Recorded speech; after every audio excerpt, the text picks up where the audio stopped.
All right, everybody, welcome in to one more week of Load the Box Minnesota Vikings Vikings talk. We are joined once again by let's just call him the GOAT at this point. I mean, we were talking a little bit of Lakers Me? before the show, and so the GOAT debate's on my mind, and so I think the GOAT of Vikings YouTube channels is amongst us tonight, and that's Dustin Baker. Dustin, just welcome back. We Yeah, appreciate you coming on. yeah. Um, I wasn't expecting that type of introduction, so I'm a little humbled. you got to get used to it. The one thing that's weird about the NBA GOAT debate before we launch into football talk is never in my life will I understand why we have to be reminded over and over that Jordan is the GOAT. Like, for instance, how often do we need to say out loud that Google is the best search engine? Or how often do we declare that Disney is the best amusement park? Why do I, every time I go on Facebook, I have to see some random ass thing about LeBron isn't quite a GOAT? Like, if you need to say it 18 times per day, then I don't know. You're the one feeling nervous. It's weird. No, My theory on that, okay, we're just gonna do 30 minutes on LeBron. But my theory on that is because I think everyone's dads are never gonna forget being like 30 years old watching that span of things. yeah. It's like Pat Mahomes can win unless Pat Mahomes gets to 7 championships. He's gonna have a hard time convincing me that he's better than Brady because I watched Brady with my eyes and I experienced it and I lived it. And so like this new guy, it's like but they changed all the rules and now it's a passing league and Brady was doing it in the snow and all that. So I think that plays a big part in it. But Okay. thank God LeBron lost before the finals, so we didn't have to hear he was 4-7 4 and in 7 finals now, so it doesn't affect his legacy at all. He's fine. He's doing well for himself. But we're going to talk about the state of the NFC North tonight. Try and touch on the Vikings' 3 rivals. I think every team in the division is now considered a rival. The lowly Lions are. I mean, some people are like already talking like deep playoffs. Shocking NFC. They're saying this year's Philadelphia Eagles. So we're gonna go into it. Let's just kick it immediately. Down to Dustin. I want to start with the topic that I said was my favorite topic because we have to talk about it. So maybe we won't be talking about the Lions first, but who's finishing last in this division? Do we have a reason why we think they're finishing last? And who do you think will finish last in the division, Dustin? Let's just start there. Sure. I'll start by saying that the Vikings squandered a golden opportunity last year to do a lot more than they did because they had this really rarefied year where the Packers had a 5 or 6 game losing streak and disqualified themselves for the most part from getting the postseason. Of course, they got good in the last 3 weeks. The Lions started 1-6 and almost shocked the world. And then the Bears were very much a self-announced train wreck because they were rebuilding a new general manager.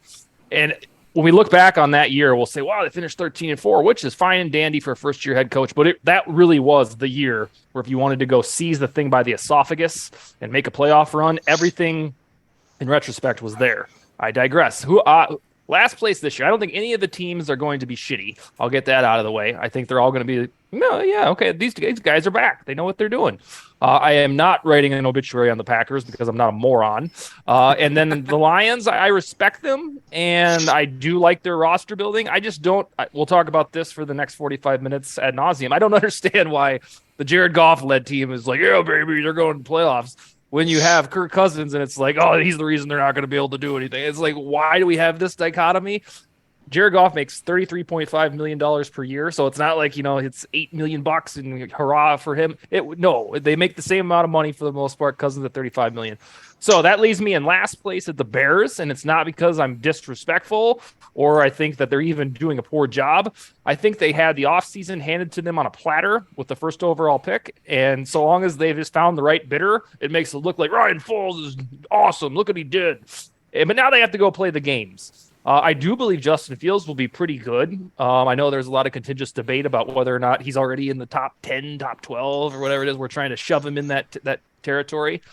And I think he'll mature. I just don't know that he's going to be awesome. I think that's kind of what Bears fans think. So gun to my head, I'd say the Bears in last place, but not because they're an awful team. I'd say maybe 6-11. And for their standards, that'll be like, oh, yeah, we're in the right, going in the right direction. Well, before you jump in, I want to ask Dustin a question really quick about Justin Fields specifically. Yeah. Do you look at Chase Claypool and DJ Moore as like, holy cow, they have like that offense is going to be like dangerous. Like, people are making Facebook posts saying who's stopping this offense. Even if he has really good wide receivers, do you think he will progress as a thrower to the point of challenging teams that way, or do you think it's going to be a lot of overthrows to open guys and him trying to do too much with his legs, maybe leading to an injury? I'm not wishing an injury on him. I'm not that kind of a fan, but like maybe leading to an injury, maybe leading to just, a lackadaisical offense that can't really move the ball because he can't throw.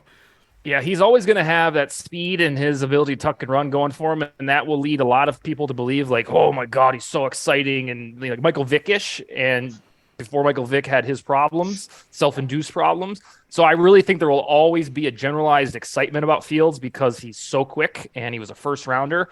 But no, I don't, number one Vikings fan, I hope in the world, I don't look at the Bears stable receivers and go, oh my God, what are we going to do now? Now, if Mahomes is throwing it to him, I'd be like, yeah, they're going to do some damage. But the thing is, they did a nice job getting a receiver room because a year and a half ago they had nothing.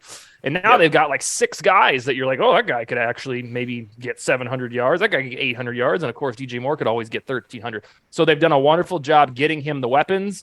But I've watched him play a lot, and I don't see the accuracy really there. Now, I'll caution folks. When I first got to Twitter, there was this really robust debate about whether or not Josh Allen was going to be any good. And to that point, in the summer of 2020, his accuracy wasn't there. And then he showed up like 2 months later, and he was an MVP candidate. So I'll always remember that example because I tried to explain to folks that Josh Allen might be good, but he's not there yet. And then he got there really damn quick. Fields could do that. But I think he'd have a little bit more of a pedigree by now of the accuracy thing. So I think he'll be a good quarterback, but not as a thrower of the ball that's ever going to scare the wits out of you. Yeah, I think, and I came up with this last place question because I think in my mind it's probably a Lions and Vikings division battling for first, just based on the pieces that the Lions added and what the Vikings are bringing back. With the Packers, obviously losing Rodgers is a problem just for the ability to sort of hit home runs, right? We don't know what Jordan Love is going to be. Granted, Rodgers last season was down a tick from his previous MVP seasons, but I think we would all generally agree that Rodgers is a better quarterback than Jordan Love today, and probably will be by week 18. This season, Rodgers is probably the better quarterback. And so you would imagine that the Packers offense maybe takes a step back. You lose Lazard. You lose Tanyan. Dean Lowry to the Vikings, not a huge, loss necessarily on the defensive side. But I think when I look at what Green Bay is doing, I think they're sort of maybe for the first time in 30-some years embracing a little bit of a reset. Not necessarily, they're not tearing it down. I think Vikings fans will, especially and Bears fans, will get all excited because, okay, Rodgers is finally gone. They're going to be terrible. And I don't think they'll be terrible. Like you said, Dustin, I think this will be a sort of a lot of, 6 to 10 win teams in this division. But I do think the Packers finish last. It's kind of my spicy sort of opinion about the division, not because I think they're going to be terrible, but I think the Bears are actually putting themselves in a position to be a lot more competitive. And I think it's going to be sort of, maybe Green Bay ends up in that 6-win, 7-win window. I just don't see, outside of Christian Watson on that offense and Aaron Jones, I don't really see explosion without Rodgers there anymore. So I could be wrong. I think Fields will improve a little bit. I also think what they added in Tremaine Edmonds is big on the defensive side to try and fix some things there. They also just had 1 million draft picks. And so, as did the Packers, I guess, as well. But I don't know. I think there's going to be a little bit of loss with the Packers. And we, like you said, they weren't that great last year. They went 9-8 last year, I believe, or 8-9, somewhere in there. And so I don't think we can just pencil them in for 9-10 wins again. So I wouldn't be terribly surprised if Green Bay ends up in last place. I was trying to talk myself into like finding a way to say it was the Lions because I wanted to have a hot take. I wanted to so bad, and I wanted to clip it, and I wanted to put it on Twitter, and I wanted to make I can't make a compelling argument. I think it's Chicago because I am the opposite of sold on Justin Fields. I think it is now to the point where I'm at a similar point with Josh Allen, but I accept Josh Allen is good, but the media treats him like he is God, and he's not. Like, you know, like he's a good quarterback. He can make special plays. He also makes some not so good plays sometimes, but he's overall good. Fields is now, in my opinion, a bad quarterback who is getting thrown. His name is being thrown around with Mahomes and Lamar and Allen and Burrow. Excuse me. And I just don't understand it. He had some really electric runs to end the season. He also, his team lost a lot of games, and you can't say that it was all like, oh, well, they just had a bad defense. They did enough offensively. Like, the offense wasn't that good. I just don't think he's going to be able to do it as a passer. I'll eat my words, and I'll have to watch him dominate the Vikings for years to come if I'm wrong. So I hope I'm correct, obviously, but I just think I don't think the Bears are going to be very good. I think that I stand by this. They will play spoiler because they have added pieces on their defense. They have added, you know, they bring in they brought in a running back, and I can't remember who it was, but does anybody know? Does anybody know the running back off the top of their heads? That the Bears brought in, was it Dante Freeman? Foreman. Was it that? Foreman? Was it him? Foreman is actually Foreman. like sneaky very good, but I could have maybe I'm thinking of Montgomery going to the Lions, and that's like I've got it twisted in my head. But no, they've brought in 2 really good wide receivers. They brought in a linebacker. Oh, they brought in a linebacker. I think that they will be a spoiler for either the Vikings or the Lions, who are competing to win the division and make the playoffs, get a home playoff game.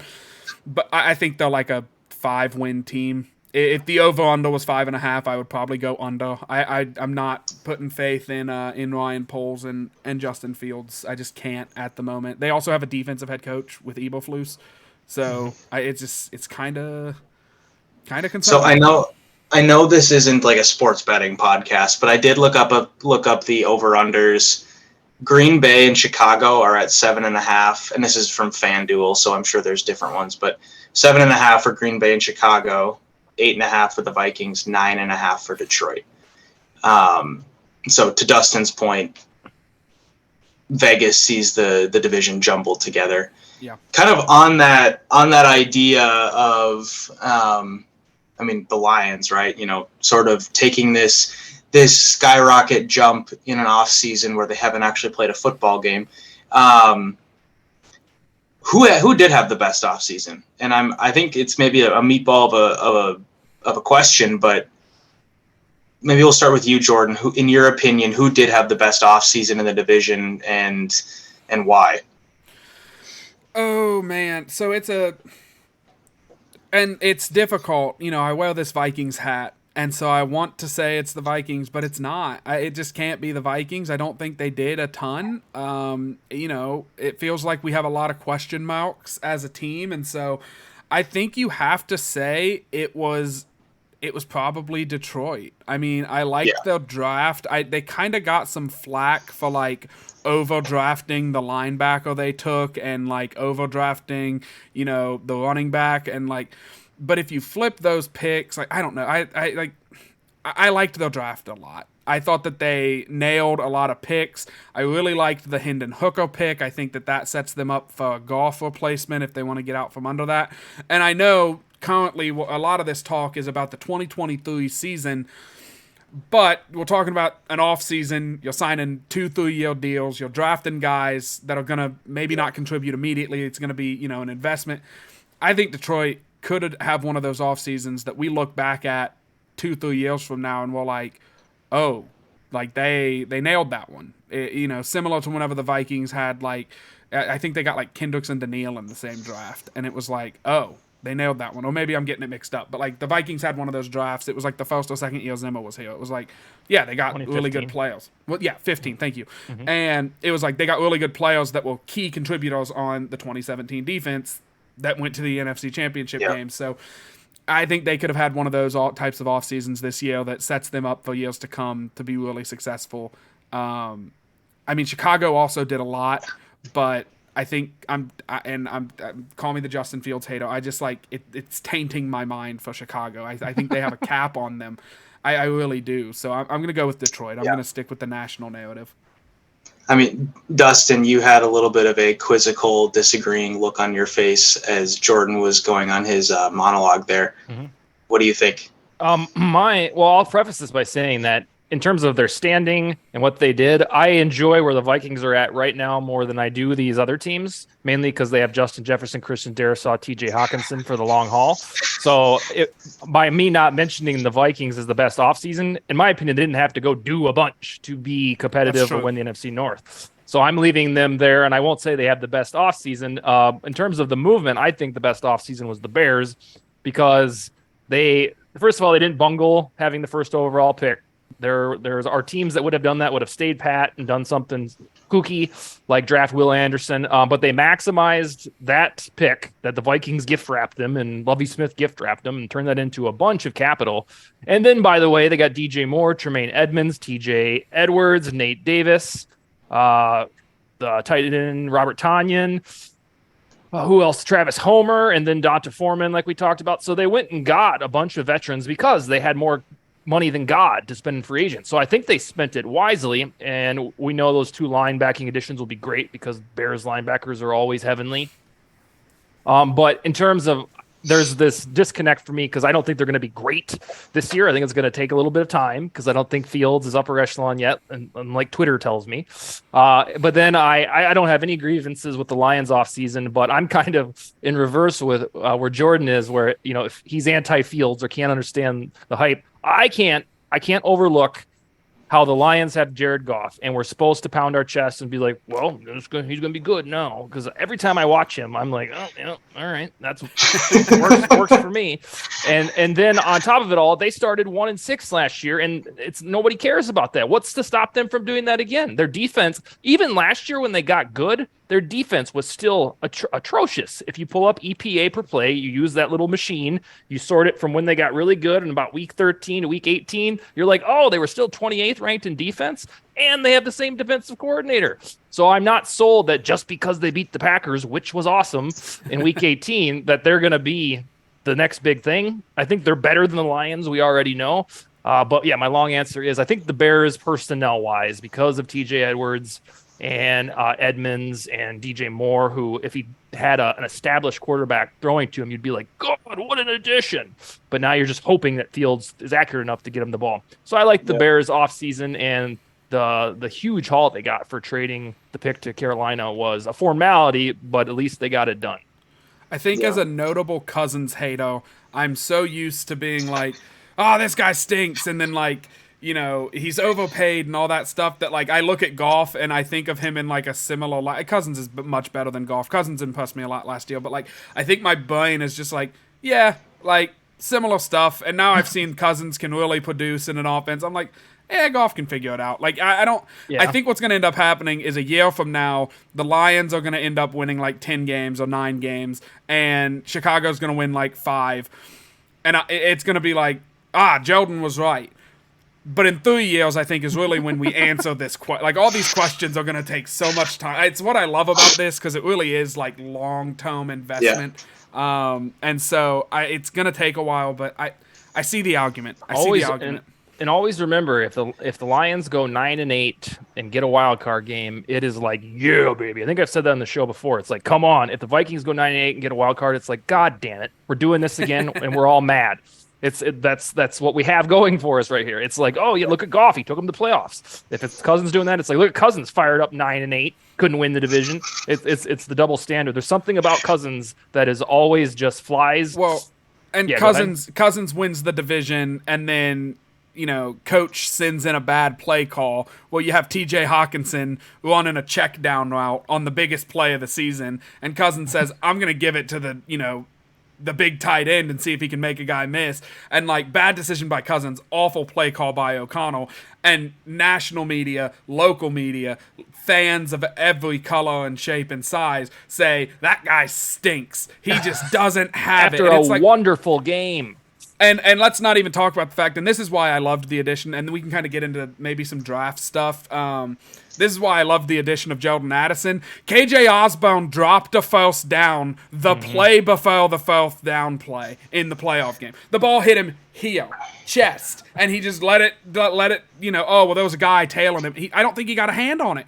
Osborne just dropped it. I don't think Osborne is truly a number 2. I think he is a very high-end number 3. And so that's why I was so amped about the Jordan Addison pick, which I guess we can talk about the draft a little bit. Will, I do want to get your take on... Just really quickly here, we don't need to beleaguer this point a ton about the offseason, because you're right, it's a long-term sort of question. We're not going to see all the fruits of it this season.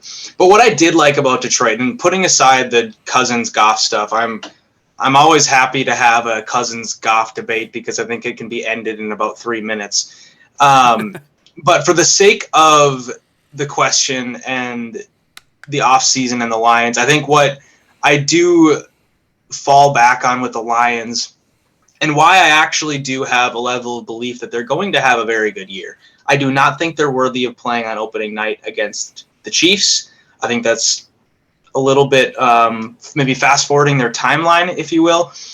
But I do think they're going to have a very good year. For one, Jared Goff was awesome last year, and that offense was great. And, Jared Goff is Jared Goff, and I think we kind of know what he is, and he's probably never going to really get a team over the hump. But all that aside, they had an awesome offense, and they could light up the scoreboard. And coupling that with, Jahmyr Gibbs, I think is probably going to be an addition to that offense, regardless of whether or not they overdrafted him. We'll get to that. And I do think the defense should be improved. I mean, you can't get much worse. I am concerned, like you, Dustin, that they kept their defensive coordinator. I understand the idea of continuity, and you don't want to just constantly have a revolving door. But that defense was not good, and it never really was good. It improved a smidge maybe down the stretch, from terrible to a little bit less than terrible. But they did add a lot of really good veteran pieces, especially to the back end. Cam Sutton, Emmanuel Mosley, C.J. Gardner-Johnson, all 3 in the secondary that I think will really improve a pretty bad secondary from a year ago. Also, something that I feel like we or other people aren't talking about enough is the second round selection of Brian Branch. I felt like that was a sneaky good steal of a pick for Detroit. And so I think all those things together, I think the defense will improve enough to where they'll at least be formidable, and they're not going to be giving up, oodles of 400-plus yard games like the Vikings and the Lions were both doing last year. So I think all that together, I do think Detroit had the best offseason in terms of 2023. I think they're going to improve their team this season pretty measurably, especially in the defensive side with their additions. And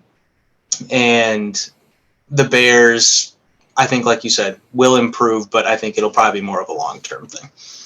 I want to jump in and say, because one of the topics that we have on the agenda is the best draft pick. And I was kind of saving the Brian Branch for the best draft pick because that was such a good selection in my opinion, because he played a lot of slot for Bama, and he also, played some safety, and so he's kind of that new safety of he can be a safety, maybe he comes down and plays the slot, maybe he plays maybe he's the guy who's going to go man-to-man with TJ Hawkinson when, he goes back to Detroit with the Vikings, though. And so I want to get your guys' thoughts on the best draft pick. Dustin, why is it Jaron Hall? Is it 1 year or 2 years before Jaron Hall takes Cousins' job? I want to get your opinion on that. But legitimately, who do you think the best draft pick was in the division if you have to grade on a scale of value versus immediate impact? Sure, I think we're all beautiful minds because this question we had the same guy, and that was Brian Branch. So I'm not going to say it anymore, but I will. Having to express my opinion, that would have been my top pick in this discussion because he was second rounder, and most of us did mock drafts for 3 months, and Brian Branch was always about the 24th, 25th, 26th, 27th pick, and then he fell all the way to the Lions. So kudos for them. Let's see. I guess I'd have to say the Bears selection of Tyreek Stevenson in late round 2?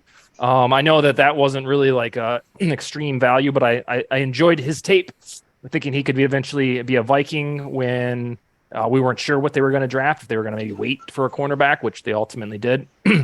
So yeah, he'd probably next to Branch be my favorite if I liked the Bears. I think Stevenson will end up being good. But then just paying homage to Jordan Addison, the Vikings certainly didn't absolutely need to get better on offense. For God's sake, they ranked 30th in points allowed and somehow still finished 13-4 with that stat. But I think everybody praised the Addison addition because we love drafting wide receivers. It's like the best thing that the Vikings do ever is draft wide receivers. They're not named Treadwell. And one of my Viking sources who feeds me intel said that he's known his source inside the Vikings building for basically his entire adult life.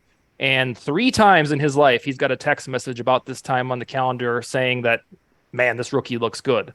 Adrian Peterson, Percy Harvin, and now Jordan Addison. He's described as smooth, and you start to really daydream, like, God, if they didn't mess that pick up, if Addison is as good as advertised, then you really got a litany of options for Kirk Cousins to distribute. So certainly Brian Branch would be my top. Tyreek Stevenson, because of the quasi value in round 2. Again, I hope he does poorly for the Bears. But then Addison, because we're guaranteed 5 years if we want it of Jefferson and Addison. And if that's good, there won't be a boring weekend of Vikings football, you know? Yeah, who needs a defense Absolutely. when you can just outshoot? This might be cheating, but I have to mention it with Dustin on. Not a draft pick, but maybe sneaky good answer to this. The pick, if you will, or the rookie of the division is Ivan Pace Jr. The Vikings signing Ivan Pace Jr. was the steal of the century. I still don't understand how we got him. Love me some UC. He's from your neck of the woods, right? He is. He went to Miami, which is, we used to call it, I went to a high school called Madison, and we used to call it like Madison College because everyone that graduated my high school went to Miami. And I actually lived like 20 minutes from that campus. So he went there, and then he transferred to UC, which is where my wife went to college. And so, he is from my neck of the woods. And I also, again, the mock drafts, he was not a UDFA guy. He was that's fifth so weird guy. And so the fact that he is now a Minnesota Viking, he just has like stud written all over him to me. But I've been wrong about this before. I'm sure I thought Jalen Twyman was the next John Randall. I was wrong on that front. So we'll see what happens. You know, he's got to develop. I think on Pace, it was so exciting because when you're watching the 3 days of the draft, and I'm guessing people watching the show did it pretty religiously because that's what we do. It felt like, all right, Mekhi Blackman, you could have got him in the 5th. All right, what are we doing? And then after the Addison pick, we knew that it was going to be kind of a ho-hum experience. We didn't have very many draft picks. But if you look at the whole context, they got Andre Carter and your guy Pace in undrafted free agency. Those guys should have been somewhere in the guts of the draft. And then you already sold your other picks for TJ Hawkinson and Caleb Evans. So if you add those 4 names into the draft class, which I know it sounds like I'm trying to really dress up the Vikings, but I'm trying to do it objectively, that those are really 4 big damn names who 2 of which are already contributors, one who's a Pro Bowler, and then Pace and Carter, who are probably going to make the 53-man. So when you look at it through that lens, you're like, God, this offseason, this draft looks pretty good. Yeah, I'm a fan.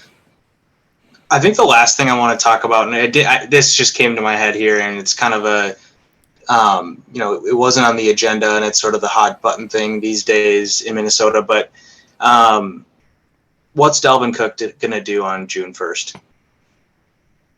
Well, I've, since I started sizing up the salary cap, I've always thought Cook would be a casualty, even before it was a big, topic. And then the rumors, March 8th, 9th, 10th-ish, when it felt like he was going to the Dolphins, I was like, all right, we were all right. But I tweeted this the other day, and it somehow found itself into a Matthew Berry article this week. when we came up with all those Dalvin Cook theories, that's because the Vikings desperately needed cap space. Somehow they navigated the cap, mainly because of Cousins' cap conversion, to be where we're at right now. $9 million in the green, and Dalvin Cook's $14.1 million chilling on the salary cap. So that theory came from a point of need where you were like, oh, we got to get rid of Dalvin Cook because we need to get money for more free agents. Well, they didn't do it, and now he's still on the team, and it feels like it's just gravy if he stays. Now, I think the only argument against Cook saying is you've got 5 running backs, and they're all somewhat big name, maybe big name for Vikings fans because Kane Nwangu's on the back end there. But that's too many running backs, and reasonably only 3 should make the team, and you know that somebody weird would be cut if Cook stayed. Yeah, and I don't know if you can carry. Maybe you can carry 5 running backs and be the first of its kind. So I'm assuming you're counting running backs and you're leaving Ham out, right? Yeah, okay. He has his own little spot, at least for how I project it. So, I ultimately still believe Cook is gone June 1st, June 2nd, but each day that it doesn't happen thereafter, you're like, are we really going to do this? The same source guy I was telling you about said that Dalvin Cook absolutely wants to stay with the Vikings, but he's not interested in taking a pay cut. So if you look at it from his perspective, like, do this for a second, like he's probably looking at the salary cap going, you guys are fine. Well, I need to take a pay cut. Yeah. We don't need to go do anything else. Why can't I just play on the deal that you people signed? But what this boils down to is that you have a Wall Street analytics Moneyball general manager who you would think doesn't want to pay running backs, in the perspective of paying 5 of them to the tune of the most investment in running backs in the world. I can't tell you, and I'm sad that Dustin beat me to the punch to answer that question, Faust, because I feel like this had more impact if it got spit out. I can't tell you what he's going to do on June 1st. I can tell you what he's going to do on May, 30th and 31st. Does May have 31 days? Yes. Yes, it does. He's going to be packing. I don't think he's a Viking. I think that there have been reports that he's been traded, and then that kind of fell through, and now there's reports that he's going to be cut post June 1st. And I think that they're gearing up for something. I don't know what it is, but to me, it feels like they have a name in mind. And the guy who, and maybe it's just because I am a Madden general manager of go all out, sign whoever, it doesn't matter, age, shape, whatever. And I'm just spitballing. I don't have sources. The Vikings might be thinking about bringing in Ndamukong Suh. He's out there. He says he doesn't want to sign anywhere before training camp because he doesn't want to do a training camp. He's a veteran. He's a big nose tackle. And it kind of seems like that might be maybe in the cards as to what they're drifting towards. And so, they would need some money to do that. But I don't know that, $9 million might be enough to do that. So maybe there's another name out there. I don't know what it is. But it does feel like they want that $18 million for a reason. I also don't know how cutting him post June 1st this season would affect cap in the future. I don't know all the contract details inside and out, but I don't think he's a Viking, after the first week of June. I think Will, you might agree with this. If we lived in an NFL culture where there was no such thing as analytics or it wasn't taboo to pay running backs, we'd probably all be like, why are we cutting him? He just had surgery. He's supposed to have a great shoulder now. Why do we want to get rid of a Pro Bowl running back? It beats the shit out of me. But now that we know what we know, especially this documented history of the last, 11 Super Bowl winners just have some asshole run in for 70 yards in the Super Bowl, and it works, and they win titles. Yeah, you don't want to be on the naughty list of the team that pays the running back. When you talked about Sue, that one will drag into the summer, and we'll talk about it multiple times on this show because he ain't signing anywhere until, he waited until week 8 last year. The other one that the same source guy says that the Vikings are doing their homework on is Dalton Reisner to figure out if he could be a fit, because I think the mentality is he's only 27. If they could swing him right now when he would be affordable, post free agency, you wouldn't have to empty up the Brinks truck for Ezra Cleveland. And, there's not that much of an age variance there. I'll tell Vikings fans to keep an eye on Reisner from the Denver Broncos, who's a free agent, because he's probably not a downgrade from either Ingram or Cleveland. I've seen some, and I think these are fellow Madden GMs talking about potentially trading Cleveland because I've always had this opinion. I mean, not since we drafted Darrisaw, but I didn't understand why we moved him to guard. I was like, oh yeah, we drafted a left tackle out of Boise State. He's a little undersized, but so is Brian O'Neill, and he's good. So maybe that's, we're going to try and play. And then they were like, he's a right guard now. And I was like, what? What? We're just changing his position. Let's put him at D tackle. Like, why not? Let's play around with it. So I agree with you. I think that they're just gearing up for something, and they want to have that cap space to make the move. And they'll have damn near close to the top 5 in the league if somehow they trade Cook. They save $11 million, and that'll bring the piggy bank up to about $20 million, and then you would have one of the biggest purses in the NFL to sign any summer free agent or be the first to the cut wire, which is going to be ginormous on August 29th because every single guy loses their job on the same day. That's also true. The other thing that I was thinking about with this is maybe a potential. I mean, I don't think you're going to need more than the $9 million for Danielle Hunter, but Danielle Hunter wants more money, and so he deserves it. Yes, we have that $9 million sitting there, but I think some of that ideally should be wrapped up in 99. Yeah, no doubt. So I think that salary cap number shrinks a little bit, and so then on that point, if you do want to increase your green, cutting Cook does make sense for a little bit there. Yeah. The other thought that go ahead. Point. No, that's an awesome point. I was just letting you know. Yeah, appreciate it. Yeah, the other thing that I was thinking about was, and Jordan, I can't remember what we talked about or which player it was that the Vikings brought in with this rookie class who potentially could return kicks, but it was a UDFA wide receiver. Okay. It's not Lucky Jackson. No, it's not Lucky Jackson. It was. I'll find it. Keep talking. And UDFAs are they're wild cards. Not every one of them is going to be. Don't tell the Miami Heat that. Exactly. That's the most beat to death narrative this postseason is Miami Heat play 4 undrafted guys. It's like we all know and we don't care anymore. Like they are good players. Carry on. But I was thinking about maybe Wongwu gets the short end of the stick. If this undrafted wide receiver who does not have a name could potentially return kicks in his stead. Maybe he's not, a running back that makes the roster, and then this other kick returner wide receiver guy. But all that said, you still need a kick returner, so it's sort of a moot point. But Malik Knowles, by the way, Malik Knowles. Oh yeah, he's on the team, isn't he? Kansas State, yeah. And I floated out that he might be a Jalen Nuego replacement because I don't like.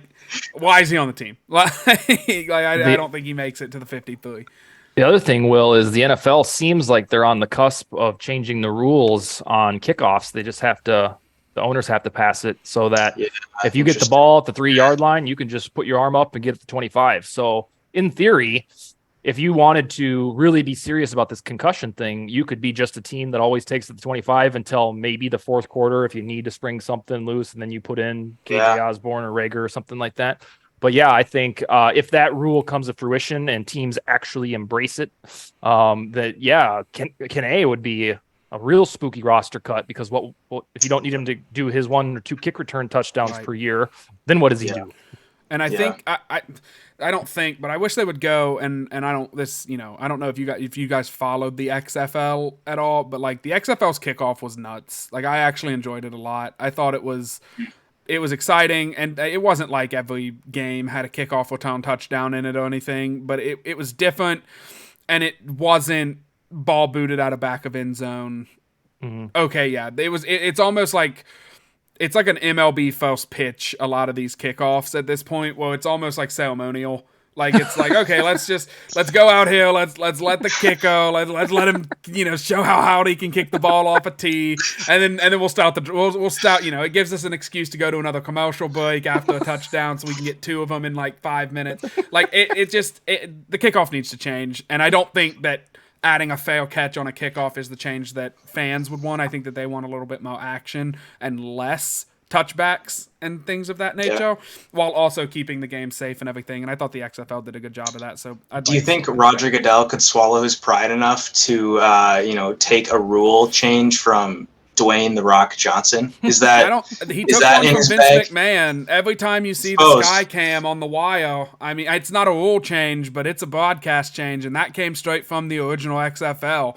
They didn't do the weird 2001 XFL kickoff where it was like two guys chased the ball and just, they just had a scrum for it. They didn't do that probably because I think every game had an injury on that. But no, I mean, they've taken from the old XFL. It wouldn't shock me if they maybe take from that at some point. And of course, the fourth down and 25 instead of the onside kick is a popular one too. The NFL should never be skittish about taking anything from the XFL, even let's face it, XFL originally it was piloted by Vince McMahon. I can't remember if he has stake in this one. Maybe he does. I'll tell you point blank that Vince McMahon is a better promoter and businessman than Roger Goodell.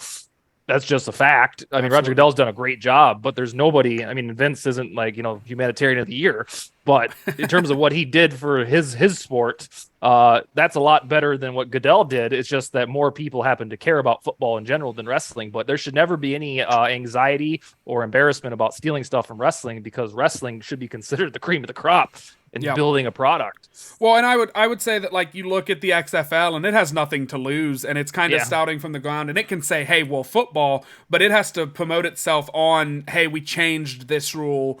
This is why you should watch us. We do this instead of the way the NFL does it. Goodell did not sit down at his desk and say, all right, gentlemen, we need to change the game of football for the bet. I mean, come on. That's like, working in sales and having a customer that buys a new Lamborghini once a month. And it's like, okay, well, the mortgage is taken care of because, Rich Joe buys a new Lambo every month. I mean, it's just, bills pay themselves. But we're devolving here. Do we have any more questions about the state of the NFC North as a whole? Will, do you have anything else? I mean, do we want to make an off-the-cuff division champion prediction since we talked about last place? Yeah, I'll go first very quickly. I think it's the Vikings again. I think the Lions are getting hyped up, and I think their dreams are going to get crushed in the first game of the season. They're playing the Chiefs, man. And the Chiefs don't typically lose, I think, in September. I think that's a thing. So they're going to get their dreams crushed early, and I think that they could be off to a slow start, but I'm not out on them making the playoffs. I think it's going to be a very tight race, and I think you look at the way the Vikings schedule shakes out, I think it's going to come down to the last 2 weeks, and I think you could see some maybe back-to-back primetime games for the Vikings or for Detroit in those last 2 weeks, because they're going to get flexed, and the division could be on the line in some of these games. So I think that it's going to come down to the very end. Vikings, I think I'm going to keep some faith and say they sneak out with it, but Detroit, maybe sneaky wild card team in an NFC that I don't see a lot of contenders in. It kind of seems weak right now, so I'm not ruling out the Lions making the playoffs, but I think the Vikings win the division. So I think some viewers or listeners, might roll their eyes because I'm guessing we're going to have a three-way sweep of the Vikings winning the division. But I swear to God, I'll look you guys in the eyes. If this Vikings team was underwhelming, I would tell you, yep, this is probably 7-10, probably third place. In 2015, I didn't think the Vikings were going to be that great, and then they won the division. And there were multiple years before that where they, on paper, just didn't look very. Even 2012, it was they're not really good, but then they were. So I'm not a Vikings homer. I'm not just saying it because everything I do involves the Vikings. But I truly think that right now, Kevin O'Connell, if the faction of fans that's saying, 8-9, because it's just a vehicle to get to 2024 without Kirk, baby. You have to, if you have that mentality, then you must assume that Kevin O'Connell was generally lucky as a head coach. I think right now, if you're like me, you think the Vikings are going to be about 11-6, 10-7. I haven't decided on which number yet. I got to see the summer. I honestly think Kevin O'Connell did a good job coaching, and I don't think it was just a bunch of luck. You can't just accidentally walk into a 13-4 record in the NFL.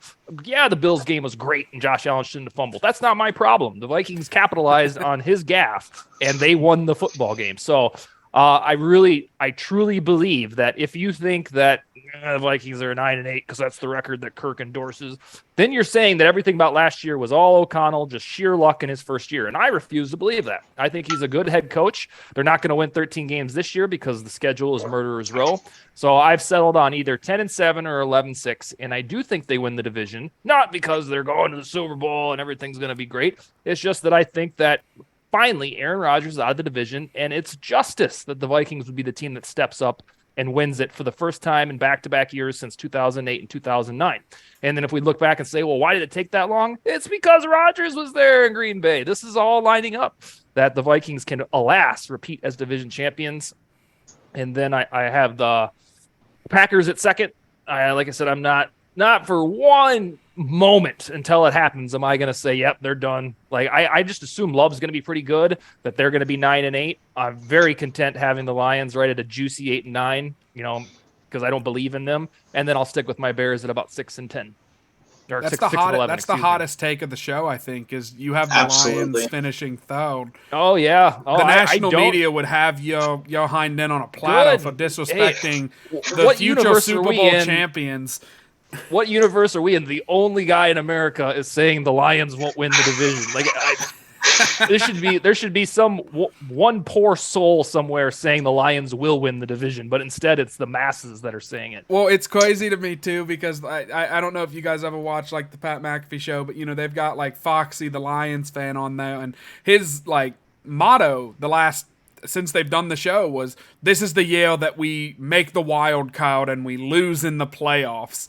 Mm-hmm. And now it's like, I hope you're right. That would be juicy. That would be juicy to see the Lions just get their hopes up so high and then just be crushed. Just feel my pain. Feel my Vikings pain. And I don't even dislike or have any beef with any Lions fan in the world. No. It's just I don't think they're that great. It's a hot take. So, it's a hot take. I think we need to snip that, Jordan, and that'll be making the rounds on Twitter starting tomorrow. But really briefly, from my perspective, so last week we talked about the schedule, and although I have not dissected the Lions schedule yet, or the Packers, or the Bears for that matter, we have a general idea of who everyone's playing because divisions play similar teams, right?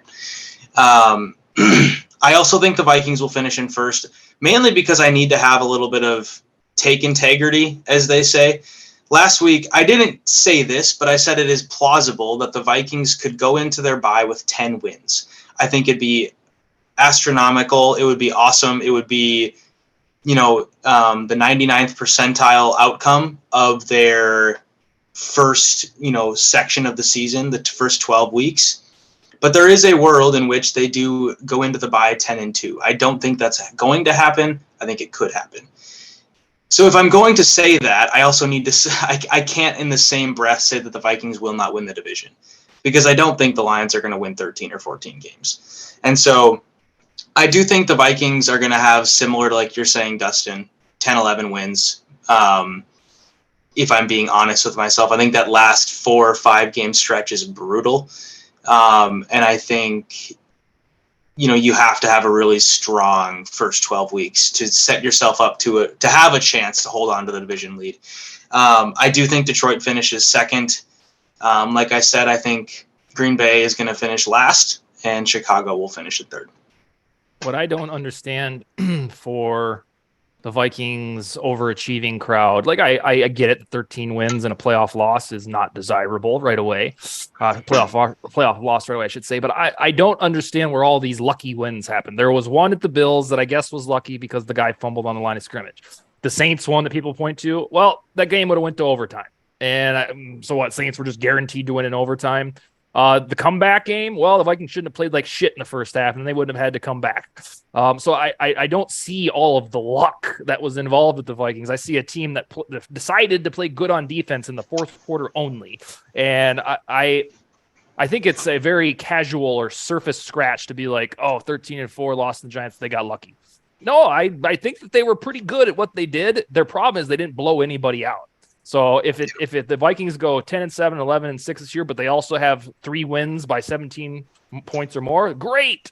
I'll take that over a 13-3 and a negative point differential. But I guess I get irked that these lucky Vikings, because I watched every single game as you guys did. I was at every home game and at 1 or 2 of the road games, and I never left thinking, oh, wow, what them lucky sons of bitches. I would be relieved that they won. But the only game where I felt sheer luck was the Bills game, which turned out to be the Super Bowl of the season. Yeah, and on that point, and Jordan, you're muted, by the way. On that point, the NFL, every game is decided by about 4 points. I think everyone forgets that the NFL is sort of a one-score league where the teams that end up winning Super Bowls generally are teams that are really good situationally, and they're really good in clutch time, and they're really good at being able to put teams away when they have to, and make the 2-minute drive at the end of the game to overcome a deficit to take the lead on a game-winning field goal, whatever. The Vikings were really good at that. And I think, if this was a team that was led by Aaron Rodgers, that had all these one-possession wins, or Tom Brady, we would chalk it up to situational greatness. We would chalk it up to mastery of the 2-minute drill, all these things. But because it was Kirk Cousins, it was luck. And I think it's almost that simple, because Kirk Cousins did have 8 game-winning drives last year. We forget that was, I think, tied for an NFL record. And so that's not luck at the end of the day. There is a level of just craziness and weird circumstances that you find yourself in all these tight games. But the ability to win in crunch time, back to the basketball references we made earlier, the Lakers lost to the Nuggets largely because they couldn't close games. Mm-hmm. And they couldn't make the plays down the stretch that the Nuggets did. Conversely, the Vikings were the teams that were making all the plays, especially offensively in the fourth quarter, to beat teams. And so, and the field goals. Absolutely. I mean, Greg Joseph couldn't make an extra point in the first quarter, but he could darn sure make a 55-yarder in the fourth quarter. Yeah, I think it's fair to say that Kirk Cousins is the Jamal Murray of the NFL. Just putting teams out of their misery. I don't think it's any coincidence. And by the way, thank you for telling me I was muted. Because this is exactly what I was going to say, and I'm glad you touched on Cousins. This will be my final thoughts very quickly. Shop Unified. Follow the show at LTV Vikings. Go subscribe to VikesNow. Subscribe to this show as well, wherever you get your podcasts. Also on YouTube, and check out VikingsTerritory.com, PurplePTSD.com. Just wonderful things coming out there. Follow Will at Will Bad Lose. Check out the Bad Loser blog. Okay, I did all my plugs. Kirk Cousins, I don't think it's any coincidence that he went from being like, oh boy, Kirk's got to do a 2-minute drill to win the game under Mike Zimmer, to Kirk Cousins is getting the ball with a minute left. Screw a minute. He's got 39 seconds on the clock. This game is over. Get the chains. Get the chains. Fire up the plane. We're winning 10 times out of 10 until the playoffs. But, no coincidence there that O'Connell comes in and all of a sudden the offense looks super good and Cousins looks really good piloting said offense. Cousins now has a second year he has Addison now, and I've tried very hard this offseason to not, dance on Adam Thielen's Minnesota grave. I wish him all the best in Carolina, but Adam Thielen was not Adam Thielen last year. He was an imposter. He was a shell of his former self. Jordan Addison coming in now, just the possibilities of this offense are endless, and I do think that could lead to some of these, we need a, comeback drive with a minute to go. That could lead to take the knees, we're up to 2 possessions, we're up, 9, we're up 10. Take the knees, game's over, good job, boys. Take it home. And I think that's the next step in this progression, which the NFL doesn't always work in, progression. It's usually teams go up and they down, and it's very back and forth. But if the Vikings do want to take that next step, I think it's, hey, win 12 games and blow out 6 teams. Not blow out, but beat 6 teams by 2 possessions, win your 1-possession games, take care of home field, win the division, win a playoff game. That's the logical next step for this team. So that's my final thoughts. I'll let you guys stand on your soapboxes. But my last one is so Will was talking about that situational mastery, and I kid you not, last summer, Kwesi Adofo-Mensah said before this 11-0 record, one-score games, that they were going to strive to be situational masters. Before any of it came to fruition, that was a point of emphasis. And we were all like, yeah, right, buddy. Did you watch the 2021 season? Because in 2020 as well, the defense would melt down in those moments. And so there must have been the number one thing he identified when he took the job was that, all right, so these guys were pretty good, but they sucked on defense in the last 2 minutes of halves. And so somehow the defense last year got good, and boom, everything changed. We were, during 2021, guys and gals like me were saying these crazy stats. Like, if the Vikings didn't allow all these points in the final 4 minutes of games, they'd be 12-4. And it was the truth. That's exactly what happened. So I wanted to make sure to point out that Kwesi Adofo-Mensah and Kevin O'Connell said before last year that we're going to be situational masters. And then they went out and did it. And that was the difference between the last 2 seasons. Yeah, I think that's a great point. Well, let's get your final thoughts. Let's get at it. Yeah. Last thing I'll say on that, because I think it's important, just to drill home, and we've talked about this now for 5 minutes, the situational mastery, that is a skill that doesn't go away. Mm-hmm. You can have things that ebb and flow. You can have explosiveness from a wide receiver or twitchiness of a defensive back. We saw it with Xavier Rhodes. As he got older, he couldn't keep up as much. We saw it with Adam Thielen, turning into a shell of himself, like you said, Jordan. Situational mastery and football IQ does not just go away. Yes, the Vikings might not make every single play like they did last year in these one-score games, but the ability to have the awareness of the situation. I think of that Cam Dantzler strip. When I think of situational mastery, that's the play I think of, because I think, it's a small thing. He slid down, whatever. Chances are he's not going to fumble even if he gets tackled. But those small things are the margins that you need to win football games. And those things, I don't think they're going anywhere. Those Friday situational mastery meetings, they will continue.